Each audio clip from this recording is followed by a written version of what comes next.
Hey, what's up guys? My name is Jamie, and in this video we're talking about the Ionic list. Alright, and this is for Ionic 4.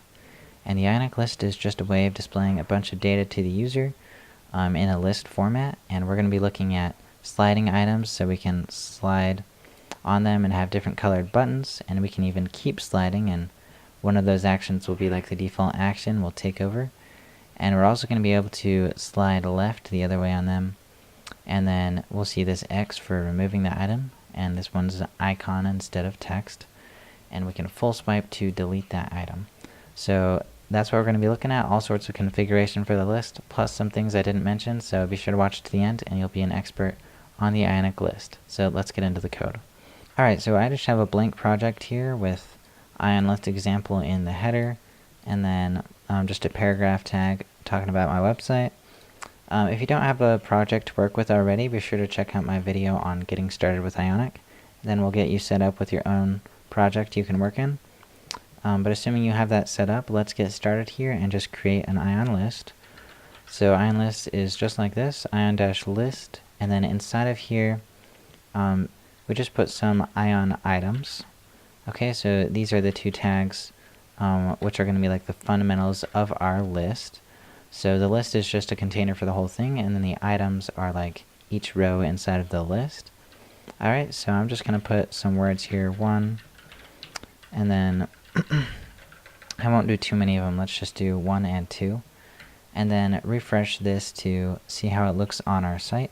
Alright, so here's our beautiful list, and each item is just kind of separated by a line, a kind of grayish line like that. And one thing I've noticed is it's kind of like too far to the, like indented from the left. And so that's because the content has padding as well as the item itself has padding. So one way to fix that would be to just remove the padding from outside the whole thing. That's what I normally like to do. So I'm going to take that off, and then instead just put this paragraph tag inside of a div which has the class Ion padding. And that'll kind of have the same effect. That's just like the easiest way to do what we're trying to do. So now the list will keep its own padding, and then this div will separately have its own padding as well. So if we go back and check that out, now things look a lot better. So now there's only the padding right here, and then this thing has its own padding right there. So that's, again, I just put the Ion padding class on a div, and then wrapped the paragraph tag inside of that. And then the Ion list is just plain old, and the Ion content does not have the padding attribute. So that's just kind of a way to clean it up and make it look a little bit nicer. Alright, now a common thing to want to do is, instead of like manually declaring all of these items like this, is you probably want to like repeat them for some data that exists in the TypeScript, and that just kind of makes your life a lot easier. So let's see how to do that. So I'm just going to delete all that content. And then first just hop over into the TypeScript and then just make an array or something. So we'll say items is my array, and then for now it'll just be like an array of strings with apple, banana, and cherry. Alright. And so simple array of strings right here. Oops, I forgot an equal sign, but yeah, just a simple array like that. And then inside of the HTML, I'm just going to go and then use an ngFor loop. So ngFor. And then, so this is used to like repeat this element multiple times. And so I'm going to say let item of items. That's just the syntax. This is the variable name, and then this is the list name. And then I'm just going to display the variable name right here, item, like that. And so that'll just, we should have 3 fruits as soon as it refreshes. So apple, banana, cherry, there we go. Alright, and let's kind of make the list a bit longer, just to see what it looks like if it starts scrolling. So I'm just going to copy and paste these a couple of times. And then we'll see what that looks like. Okay, so there we go. We can see that the Ion content is the thing that's scrolling, so just by default that's what happens. Thank you, Ionic, for setting that up. They just kind of have a bunch of default behaviors that are really nice.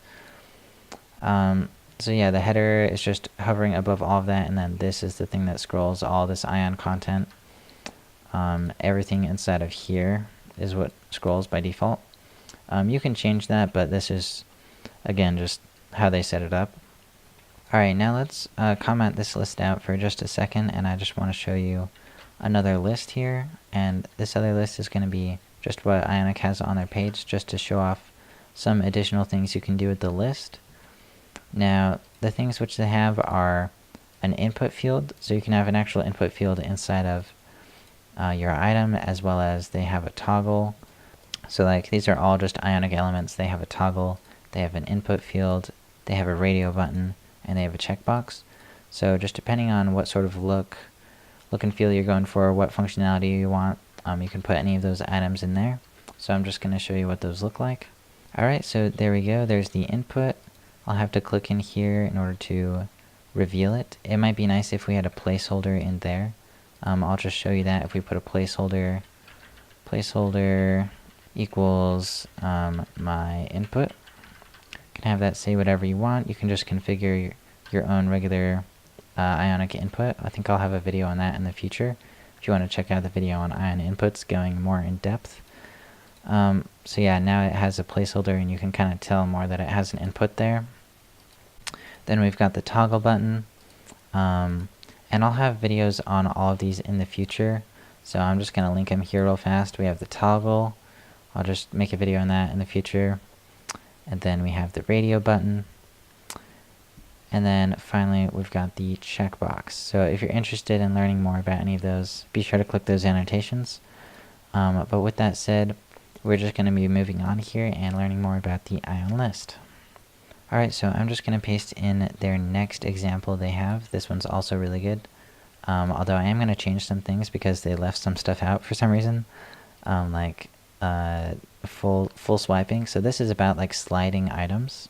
So basically, instead of just putting an Ion item at like inside of the Ion list, you put an Ion sliding item, and then that contains the regular Ion item as well as any options you want for the sliding. This side configuration is just either start or end. Alright, and then that means like whether you slide right on it or slide left on it. That's kind of what it's saying, is which side of the item is the button going to appear at. So let's check that out. So the first item has something at end, and it says unread. So let's go and check that out. So back here on the site, I'm going to slide to the left because remember it said it was at the end. So sliding to the left reveals this button right here. And then clicking this button, according to them, we'll call a function called unread. I don't really have that function, so I'm just going to make a new function called test. And this function doesn't really need a parameter. I'm just going to make it print something out for testing. So just going to call it plain old like that, just calling a function called test. And then back inside of the TypeScript, I'm just going to make that function test. And then make it console.log my test works, or something like that. Alright, so it simply just logs that out. And then back on the site, I'm going to slide left again, reveal the end sliding button, click it, and then calls my function, my test works. Alright, so that's working just great. I'm going to change the second one to be at start, just to show you what it looks like when it's at the start. Alright, so now on this next one, we can't slide left, but we can slide right, and so they're just kind of on opposite sides. You can only have one slid out at a time, so like when I try and slide on the other one, it hides the original one. And there can be multiple item options, so like if I copy and paste this one and change this one to say archive or something like that, and change the color to be like the secondary color. These are configured almost exactly like buttons, if you're familiar with buttons. Be sure to watch my video on Ionic buttons if you're not. It explains all about that, but basically this just configures the color, and it just has a regular click event, and this one says archive instead. So they'll just be displayed in this order, unread and then archive. And so if I slide left on this one, we see from left to right, it's unread and then archive. So that's the order is from top to bottom, it displays left to right inside of here. And then if you wanted one of these to be the default, like swiping all the way to the left or to the right, if you wanted that to do one of these actions by default, because right now it will not, like you can't slide it even more, it just kind of doesn't really let you. What we can do is we can set the expandable property. So we just put the expandable property right here like this. And then we also need to register with the ion swipe event. So this is what will be called when it is fully expanded, like this is allowing it to. And so we'll just call a function called, we'll just call test again, but you can call whatever function you want. And so if we refresh that, then now we're going to be able to slide all the way to the left, and then it will select unread like that, so it just kind of overrides it. So slide all the way to the left, and then it just calls my test works once again. And it's very important that you provide this ion swipe event. You would think that it would just call this click event, but it doesn't. You got to register for this one, and that is what will happen when you full swipe on one of these items.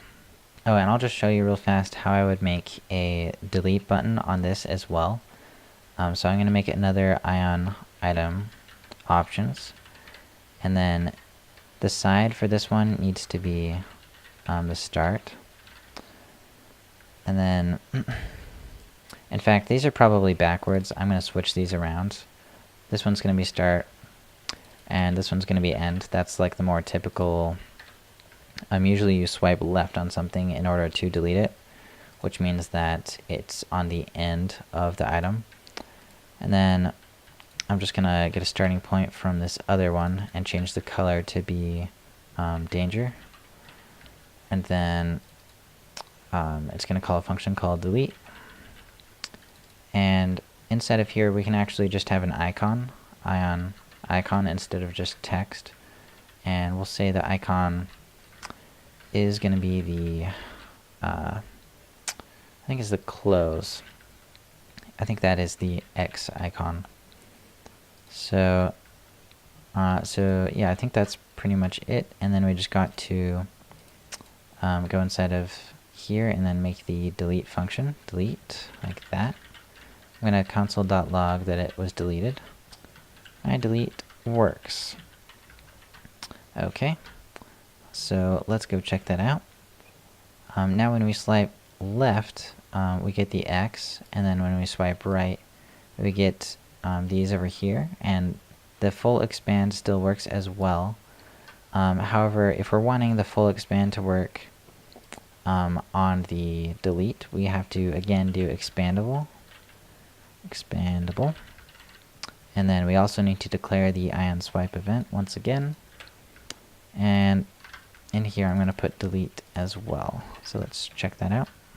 Alright, so now I'm going to try full swiping left, delete. Okay, and that's looking good.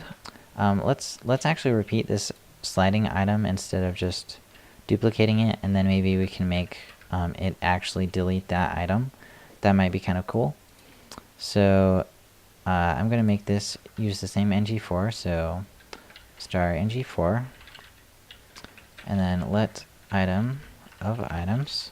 So this is going to repeat for every item in our fruits. And then when we call delete, I actually need a reference to the index of the item I'd like to delete. So I'm going to put a semicolon and say let I equals index. That's just how we grab the index of the ngFor. And so in here, I'm going to pass in an I, which refers to the index which we would like to delete. And then inside of our delete function, we can just say this dot items dot splice. This is the remove function, and then we pass in the index and the number of items we'd like to delete from that index, which is 1. Alright, and then with that we should see that, oh, whoops, we forgot to update the what's displayed here. Instead of item, it's going to be lowercase item, which is going to refer to that variable which we're repeating for. Okay, then I'm also going to kind of clean up this list of items because it's just pretty long. I just want it to be these 3 things. And so let's check out that delete function, see if it works. Alright, so here we are. Let's try swiping left on the apple to delete it. Alright, there we go. Let's try swiping left and then clicking the X button. That works as well. And then swiping right on this guy, it still has its 2 buttons over here, which these don't really do anything, but hey, there we go. It looks like it's working. Everything we wanted to works. Alright, and then the only other thing I really wanted to describe is what the heck this ion label is all about. And basically this just kind of makes the text inside of your item play nice with other things inside of this ion item. So like back in the examples where it had like an ion toggle as well, this is just kind of a nice way to separate the text of the thing from anything else inside of it, like a toggle or what have you. So that's kind of what the ion label is for.